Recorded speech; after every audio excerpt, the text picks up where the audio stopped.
Middle ઈસ્ટમાં ચાલી રહેલા મહાસંગ્રામની અસર હવે ભારત સુધી પહોંચી છે। વિશ્વના અનેક દેશોની અર્થવ્યવસ્થા ડામાડોળ છે। જો કે ભારતે અત્યાર સુધી પોતાની મજબૂત નીતિઓથી સ્થિતિ સંભાળી રાખી હતી, પરંતુ હવે અર્થવ્યવસ્થાને સ્થિર રાખવા માટે સરકારે પેટ્રોલ ડીઝલના ભાવમાં વધારો કર્યો છે। ઈંધણ મોંઘું બનતા જ હવે સરકાર પણ એક્શનમાં છે। પ્રધાનમંત્રી મોદીએ દેશવાસીઓને પેટ્રોલ ડીઝલની બચત કરવાની અપીલ કરી, તો ગુજરાત સરકારે પણ વીઆઈપી કલ્ચર પર કાપ મૂકી ઈંધણ બચાવ અભિયાન શરૂ કર્યું છે। શું કર્યું છે ગુજરાત સરકારે, આવો જોઈએ, જાણીએ, સમજીએ।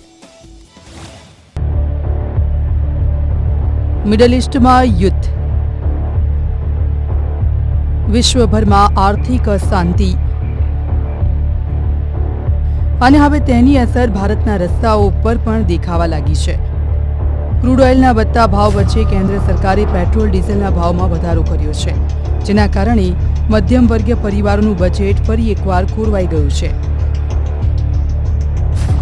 પેટ્રોલ ડીઝલ મોંઘું બનતા હવે સરકાર પણ બચત મોડમાં આવી ગઈ છે। પ્રધાનમંત્રી નરેન્દ્ર મોદીએ દેશવાસીઓને વધુમાં વધુ જાહેર પરિવહનનો ઉપયોગ કરવા અને ઇલેક્ટ્રિક વાહનો અપાવવાની અપીલ કરી છે। અને હવે ગુજરાત સરકારે પણ ઈંધણ બચત માટે મોટો નિર્ણય લેવાનું શરૂ કર્યું છે। કોઈપણ સરકારી કામકાજ માટે જરૂરિયાત પ્રમાણિત પ્રવાસનું આયોજન એ કરવાનું રહેશે। શક્ય હોય ત્યાં સુધી પ્રવાસ ન કરીને ઇલેક્ટ્રોનિક ઉપકરણો, અલગ અલગ ટૂલ્સ દ્વારા ટેકનોલોજીનો ઉપયોગ કરીને જરૂરી ન હોય ત્યાં સુધી આ પ્રવાસ ટાળીને મીટિંગ બોલાવવાના બદલે વીસી દ્વારા ઓનલાઈન માધ્યમથી બેઠકો યોજવાનો પણ સરકારે નિર્ણય કર્યો છે। અનિવાર્ય ન હોય ત્યાં સુધી વિદેશ પ્રવાસ પણ ટાળવાની રાજ્ય સરકારે નિર્ણય કર્યો છે। ગુજરાત સરકારના મંત્રીઓ હવે વૈભવી કાફલાની જગ્યાએ સાદગી તરફ વળી રહ્યા છે। મુખ્યમંત્રીએ પોતાના કાફલાને 10 વાહનોથી ઘટાડીને માત્ર 3 વાહનો સુધી સીમિત કરી દીધો છે। નાયબ મુખ્યમંત્રી સહિતના અનેક મંત્રીઓએ પણ પોતાના કાફલામાં ઘટાડો કર્યો છે। ખાસ કરીને ઇલેક્ટ્રિક વ્હીકલ હોય ત્યાં સુધી આનો ઉપયોગ કરવાનો પણ નિર્ણય સરકારે કર્યો છે।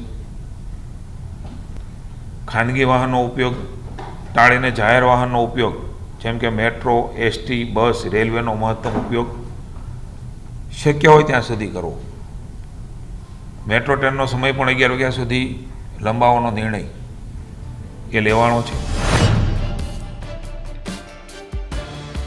રાજ્ય કેબિનેટ બેઠકમાં પણ બદલાતી તસવીરો જોવા મળી।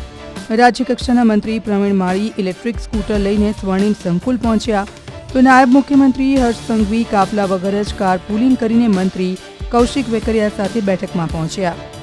મંત્રી સંજયસિંહ મહિડા અને પ્રદ્યુમન વાજા પણ ઈવી વાહનમાં જોવા મળ્યા। આજે અમારા સાથી મંત્રીઓ જોડે કાર પુલિંગનો બી એક અભિયાનને આગળ વધારવા માટે અને સાથે સાથે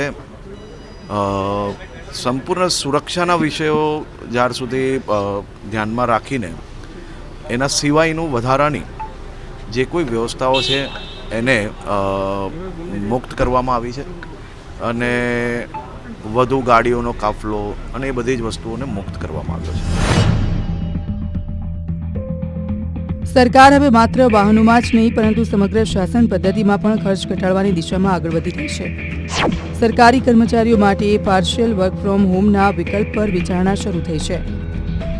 અધિકારીઓને રૂબરૂ બોલાવવાને બદલે હવે વર્ચ્યુઅલ બેઠકો પર ભાર મૂકવામાં આવી રહ્યો છે। પ્રવીણભાઈ, કેવી રીતે આ વસ્તુ તમે કરશો? મિત્રો, ઇલેક્ટ્રિક વ્હીકલ જ્યારે દેશમાં અવેલેબલ હોય ત્યારે એનો ઉપયોગ કરવો જોઈએ, તમે દરેકને વિનંતી પણ કરું છું। ફોસિલ ફ્યુલનો પણ આમાં બચાવ થતો હોય છે અને હાલની પરિસ્થિતિ નરેન્દ્રભાઈ જ્યારે અપીલ કરી છે તેનો આપણે અમલ કરવો જોઈએ। ગુજરાતની પ્રજાને શું અપીલ? દરેકને એવી અપીલ કરીએ કે જ્યારે બીજું વ્હીકલ જ્યારે તમે પરચેસ કરતા હોય ત્યારે એટલી વિનંતી કરીએ છીએ કે ઈવીના ઓપ્શન તરફ વિચારો। દેશહિત માટે હવે મંત્રીઓ પોતાના વિદેશ પ્રવાસ પણ રદ કરી રહ્યા છે। કૃષિમંત્રી જીતુ વાઘાણીએ અમેરિકાનો પ્રવાસ રદ કર્યો। તેઓ સંયુક્ત રાષ્ટ્રના મુખ્યાલયમાં ખાસ વક્તા તરીકે જવાના હતા, પરંતુ વધતા આર્થિક દબાણ વચ્ચે તેમણે પ્રવાસ ટાળીને સંદેશો આપ્યો છે કે બચત હવે સમયની જરૂરિયાત બની ગઈ છે।